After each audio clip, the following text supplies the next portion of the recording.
Namaste everyone. Welcome to first lecture of continuity and differentiability. This is Rajesh. In this lecture we are first going to see syllabus, concept of continuity, and we will solve few problems of exercise 5.1. Let us see syllabus first. Continuity and differentiability, derivative of composite functions, chain rule, derivative of inverse trigonometric functions, derivative of implicit functions, concept of exponential and logarithmic functions, derivative of logarithmic and exponential functions, logarithmic differentiation, derivative of functions expressed in parametric forms, second order derivative, Rolle's and Lagrange's mean value theorem and their geometric interpretation. This is syllabus for continuity and differentiability. Now let us first understand what we mean by continuity. The dictionary meaning of the word continuity is the unbroken and consistent existence over a period of time. Now let us first see the continuity of a function at a point. A function fx is said to be continuous at a point x equal to a if the following three conditions are satisfied. First, f is defined at every point on an open interval containing a. Second, limit x tends to a fx exists. And third, limit x tends to a fx equal to f of a. If all these three conditions are satisfied, then we will say that the function is continuous at x is equals to a. If f is not continuous at a, then we say that f is discontinuous at a, and a is called the point of discontinuity of the function. Now let us understand this in little detail. Here you can see the graph of function fx, and if you observe carefully, you will find that this graph is not defined at x equal to a. So at x equal to a, there is no value present on the graph. So function is not defined at a, and hence we will say that this is not a continuous function. Let us take one more example. Here if you see, the value of a function at x equal to a is this point, but if I move slightly to the right side of this point a, I have this value for the function. So here limit does not exist at a, that is limit x tends to a minus fx and limit x tends to a plus fx both have different values. So here also I will say that function is not continuous at x is equals to a. Now let us see the third case. Here if you see, limit x tends to a minus and limit x tends to a plus have the same value, but f of a has a different value. So here again the function is not continuous at x is equals to a. Now let us see continuity over interval. Let a b be an open interval. If for every x belonging to ab, f is continuous at x, then we say that f is continuous on ab. So on range ab, when the function is continuous, when it is continuous at each and every point on this open interval a comma b. We will understand them in more detail when we see some problems related with continuity at a point and over an interval. Now let us see few examples of continuous functions. A constant function fx equal to k is continuous at every point on real number. So whenever you get a constant function, this function is going to be continuous for all real number. Power function like fx equal to x power n with positive integral exponents are continuous at every point on real number. Polynomial function px equal to a0 x power n, a1 x power n minus 1, a2 x power n minus 2, dash dash dash an minus 1 x plus an are continuous at every point on real number. Trigonometric functions like sin x and cos x, they are continuous at every point on real number. The exponential functions like a power x where a is greater than 0 and logarithmic functions like log x to the base b for x greater than 0 and b not equal to 1 are continuous on real number. So all these functions, they are continuous. Now here I have not discussed a rational function. A rational function is also continuous provided denominator is not equal to 0. So whenever we see these functions, we will consider them continuous on real number. Now let us see algebra of continuous function. By algebra I mean calculations of continuous functions. Suppose f and g be the two real functions continuous at a real number c, then f plus g is continuous at x is equals to c. So when f and g are continuous, then their addition is also continuous. Similarly, f minus g is continuous at x equal to c, f into g is also continuous, and f by g is also continuous at x is equals to c provided g is not equal to 0. Continuity of composite functions.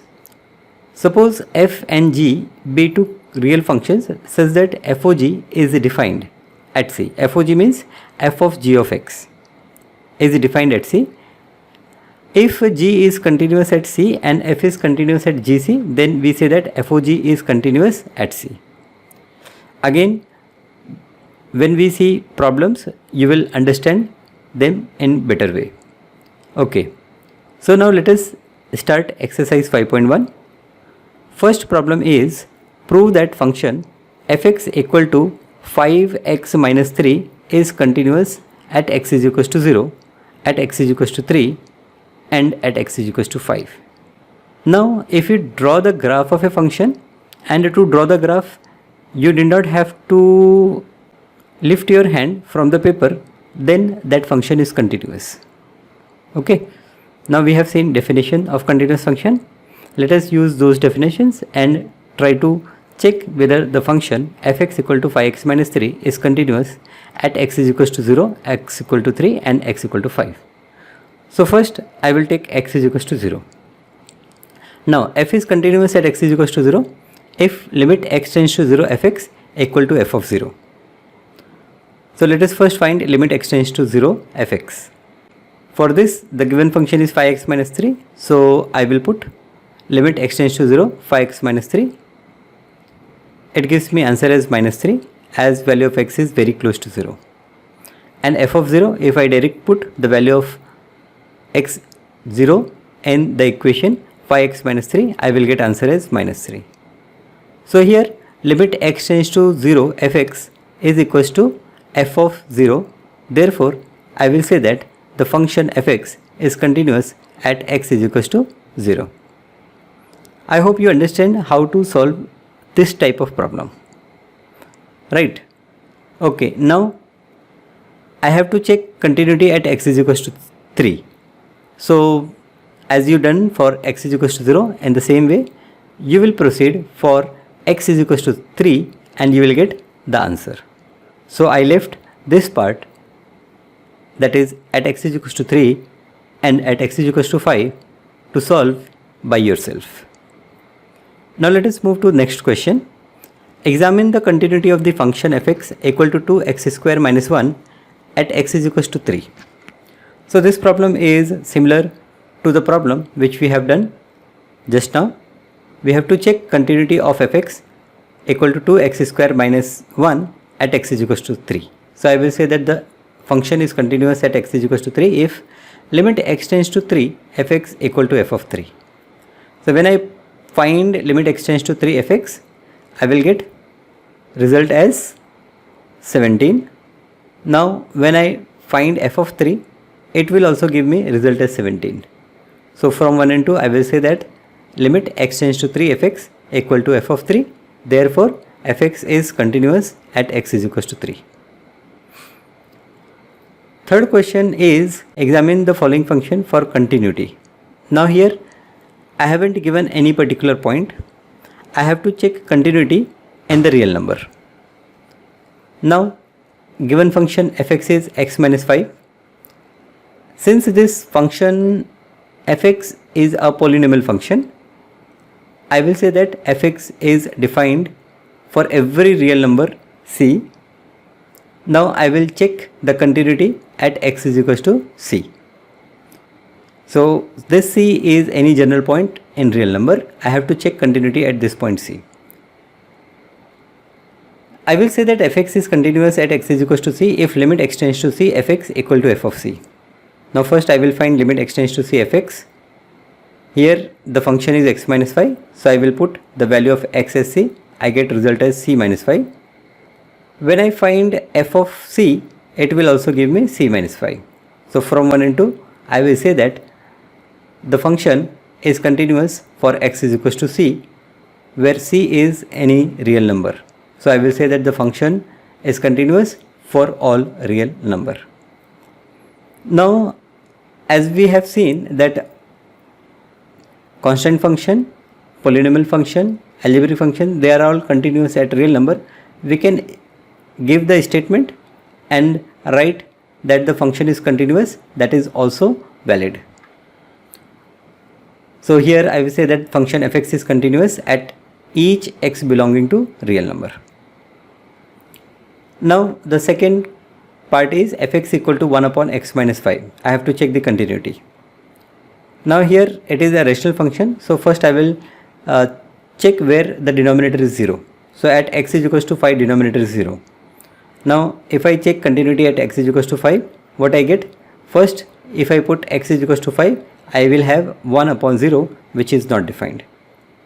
So this function is not defined at x is equals to 5. Hence we will say that it is not continuous at x is equals to 5. Now for any other point, this function is defined. So I will check the continuity of this function at any point c where c is not equal to 5. F is continuous at x equal to c if limit x tends to c fx equal to f of c. Then again, first I will find limit x tends to c fx. It gives me answer as 1 upon c minus 5. F of c also gives me value 1 upon c minus 5. So from 1 and 2, I will say that limit x tends to c fx equal to f of c. Hence f is continuous for all real number except phi. Therefore f is continuous for all x belonging to real number minus 5. Third question is fx is x square minus 25 upon x plus 5. So here if I check for x equal to minus 5, this function is not defined. Therefore fx, I will say that is defined for every real number except minus 5. So I will check the continuity of function at x is equals to c where x is not equal to minus 5. And I will say that function is continuous at x is equals to c if limit x tends to c fx equal to f of c. So first let us find limit x tends to c fx.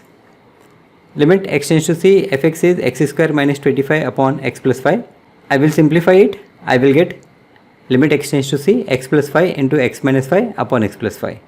This x plus 5 cancels and I get final answer as c minus 5.